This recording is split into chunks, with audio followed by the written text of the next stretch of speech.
अवतार 500 है जो फाइनली कुछ दिनों में थिएटर में रिलीज हो जाएगी और ये अवतार फ्रेंचाइजी की तीसरी मूवी है। लेकिन इन सब की शुरुआत कैसे हुई थी? आज से 16 साल पहले जब जेम्स कैमरून साहब ने मूवी इंडस्ट्री में, फिल्म इंडस्ट्री में, सिनेमा इंडस्ट्री में एक ऐसी चीज को पर्दे पर बिखेरा, एक ऐसी चीज बना डाली जिसने मूवी मेकिंग का, मूवी देखने का एक्सपीरियंस पूरा बदल कर रख दिया। मैं बात कर रहा हूँ जेम्स कैमरून साहब की अवतार मूवी की, जो आज से 16 साल पहले रिलीज हुई थी साल 2009 में। एंड रिसेंटली मैं उस मूवी को दोबारा देख रहा था। एंड उस मूवी की सबसे खूबसूरत बात यह है कि वो मूवी 2 से ढाई घंटे के आसपास लंबी है, लेकिन वो आपको बिल्कुल भी बोर नहीं करती। और साल 2009 में इतनी लंबी मूवी बनाना, इतने ग्रैंड स्केल पर, और उसके बाद भी उस मूवी ने आपको बोर नहीं किया। इनफैक्ट आप 16 साल बाद उस मूवी को देख रहे हो तो आपको बिल्कुल भी ऐसा नहीं लगेगा कि चीजें कुछ अनमैचेबल चल रही है, उन चीजों का कोई सेंस नहीं बनता, बल्कि आपको ऐसा लगता है कि आप एक अलग ही दुनिया में चले जाते हो। और वो सारे विजुअल देखकर, वो सारे एस्थेटिक देखकर, एंड वो सारी की सारी चीजें देखकर आपका माइंड एकदम ब्लो कर जाता है। और इस वीडियो को बनाने का मकसद है कि 16 साल पहले क्या हुआ था, उन चीजों को एक बार रिमाइंड किया जाए। अवतार की स्टोरी शुरू होती है पेंडोरा नाम के प्लेनेट से। एंड मूवी में ऐसा बताया गया है कि पेंडोरा पृथ्वी जैसा दिखने वाला एक ग्रह है, जहां पर इंसानों के जीने और मरने के लिए वो सारी चीजें पर्याप्त मात्रा में उपलब्ध है, जिससे इंसान और जानवरों को जीने के लिए उन सारी चीजों की जरूरत पड़ती है। हवा, पानी, पेड़ पौधे, हरियाली, खाना पीना। वहीं इसी के दूसरी तरफ पृथ्वी पूरी तरीके से नष्ट तो नहीं हुई है, लेकिन उसमें कोई कसर भी नहीं छोड़ी है। इंसानों ने वहां की हरियाली खत्म हो चुकी है, हवा पानी पॉल्यूटेड हो चुका है, और इंसान और जानवरों के जीने के लिए जो पृथ्वी पर चीजें एग्जिस्ट करती थी, अब उनका कोई मतलब नहीं बनता। और इसी के चलते साइंटिस्टों के एक दलों ने एक प्लेनेट की खोज की है, पेंडोरा। एंड उनका प्लान है कि वहां पर जाकर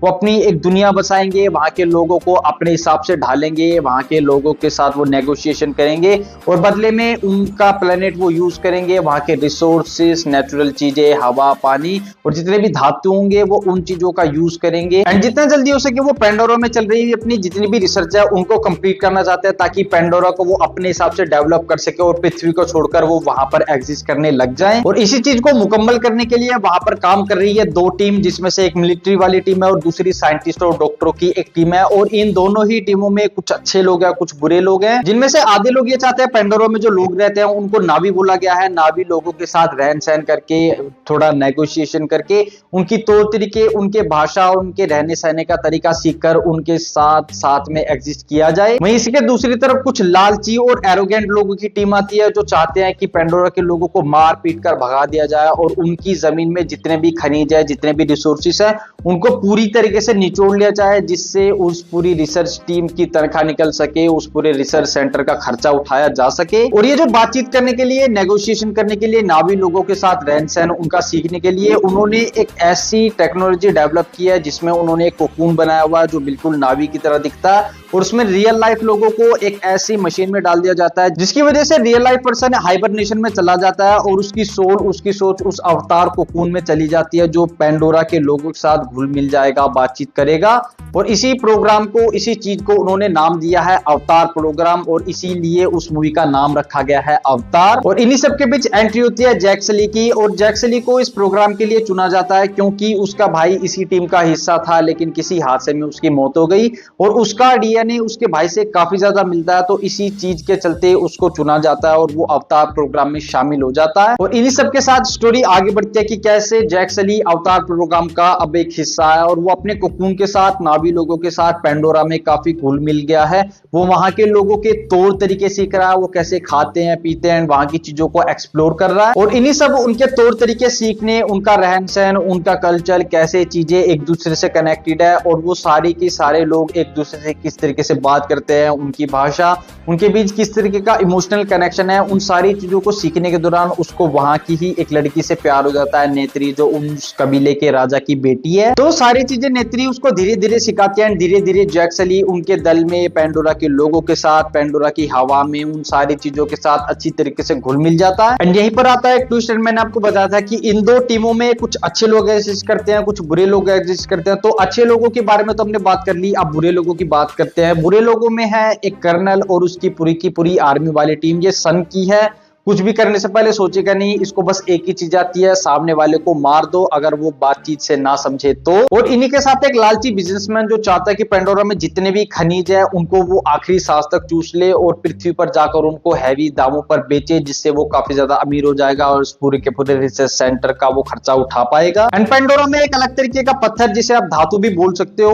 वो एग्जिस्ट करता है। वो इतना ज्यादा पावरफुल है कि वो काफी ज्यादा एनर्जी प्रोड्यूस करता है और इसी के चलते वो पूरी की पूरी लड़ाई धड़ाई, वो पूरा रिसर्च सेंटर इसीलिए पेंडोरा तक गया है ताकि वो उस पूरे के पूरे धातु को निकाल कर पृथ्वी पर एनर्जी बना सके एंड उस धातु को बेचकर उस रिसर्च सेंटर का खर्चा भी निकाल सके। उनके साथ नेगोशिएशन करने के लिए ताकि जैक सली उनसे बातचीत कर उनको वहां से हटा सके और कर्नल और उनकी की पूरी टीम उस धातु को निकाल सके। और जैक सली ये सब करने के लिए मान भी जाता क्योंकि कर्नल ने उसको डील ऐसी दी थी। कर्नल ने बोला था कि अगर वो नावी लोगों के साथ नेगोशिएशन करके उनको वहां से हटा देता तो कर्नल उसके दोनों अपाहिज पैर ठीक करवा देगा और उसकी रीढ़ की हड्डी को जुड़वाने की वो पूरी की पूरी कोशिश करेगा, चाहे उसके लिए उसको कितनी पैसे कितनी रिसर्च करनी पड़े। और इन्हीं सब में उनके कल्चर से जुड़ा एक पेड़ हमें देखने को मिलता है। उस पेड़ का नाम मुझे याद नहीं आ रहा, लेकिन उसी पेड़ के चलते वो पूरा का पूरा पेंडोरा प्लेनेट जिंदा है और उसी पेड़ के नीचे ही उस धातु का काफी बड़ा हिस्सा एग्जिस्ट करता है। उस पेड़ को अगर मार दिया गया, मतलब उस पेड़ को अगर उखाड़ दिया गया तो पूरा का पूरा पेंडोरा मर जाएगा। उसी पेड़ को बचाने के लिए, नावी लोगों को बचाने के लिए, पेंडोरा को बचाने के लिए जैक सली, नेत्री, नावी लोगों का पूरा कबीला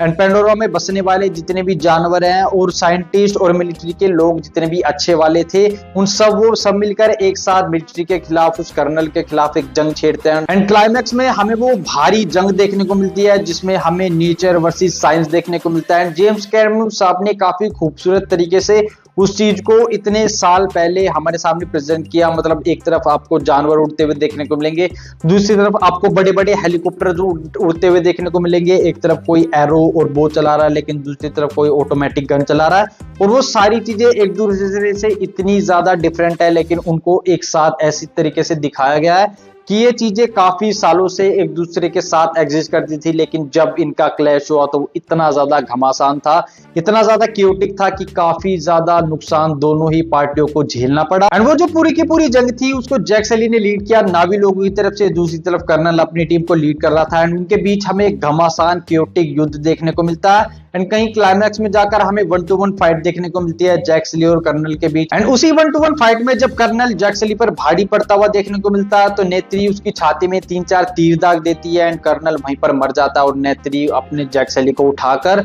उस पेड़ के नीचे ले जाती है एंड सदा के लिए उसके ककून को, उसके शरीर को वहां पर दफना देती है और जैक सली वहां के लोगों का हमेशा के लिए हिस्सा बन जाता है, वो पेंडोरा में एग्जिस्ट करने लग जाता है। तो ये थी अवतार की वो पूरी की पूरी स्टोरी, मैंने आपको डिटेल में समझा दिया और ये पूरी की पूरी स्टोरी, वो पूरे विजुअल इतने ज्यादा ब्यूटीफुली तरीके से प्रेजेंट किए गए हैं कि आप उसके विजुअल में, उसकी इमेजिनेशन में उन चीजों को देखने में इतने ज्यादा खो जाते हो कि आपके आसपास क्या चल रहा है आपको उसका ध्यान ही नहीं रहता। और ये बात मैंने खुद कल एक्सपीरियंस की जब मैं उस मूवी को देख रहा था। आज से 16 साल पहले उन्होंने वो क्या चीज बना दी कि आज तक लोग उसके बारे में बात करते हैं। वो अपने आप में ही सिनेमा में एक सेलिब्रेशन है, सिनेमा को ब्यून लेकर गया एंड लोगों का मूवी देखने का एक्सपीरियंस उसने पूरी की पूरी तरीके से बदल कर रख दिया। साथ ही उन्होंने मूवी मेकिंग का पूरा प्रोसेस ही चेंज कर दिया। एक मूवी को बनाने के लिए उन्होंने नई टेक्नोलॉजी ही इजाद कर दी और आज तक काफी सारी मूवीज में उस टेक्नोलॉजी का यूज किया जाता है। खैर ये सारी चीजें तो हम सभी जानते हैं। आज से 16 साल पहले हमें क्या देखने को मिला था उसके बारे में मैंने आपको बता दिया, आपका एक रिकैप करवा दिया, जिससे आपका अवतार देखने का, मतलब अवतार फायर एंड ऐश देखने का एक्सपीरियंस काफी ज्यादा बढ़िया हो जाएगा। बाकी अवतार फायर एंड ऐश 19 दिसंबर को रिलीज हो रही है, हम सब देखने जा रहे हैं, उसके बारे में भी बात जरूर से करेंगे। एंड इसके सेकंड पार्ट का अगर आपको रिकैप चाहिए तो कमेंट्स में जरूर से बता देना, उसको अगर टाइम लगा अवतार की रिलीज से पहले तो मैं जरूर से बना दूंगा। साथ ही ये भी जानना चाहूंगा कि अवतार मूवी को लेकर आपकी क्या याद है और जब साल 2009 में आपने अवतार मूवी देखी थी तो आप कितने साल के थे, वो कमेंट्स में जरूर से बताना, मैं जरूर जानना चाहूंगा। बाकी ये वीडियो अच्छा लगा हो तो लाइक कर देना, ये रिकैप पसंद आया तो अपने दोस्तों को जरूर से शेयर कर देना और इस चैनल पर कैसे नहीं आया तो सब्सक्राइब जरूर से कर लेना। मिलूंगा आपसे अगली वीडियो में, तब तक के लिए खुश रहिए, पेड़ लगाते रहिए और देखते रहिए रिएक्शन टाइम।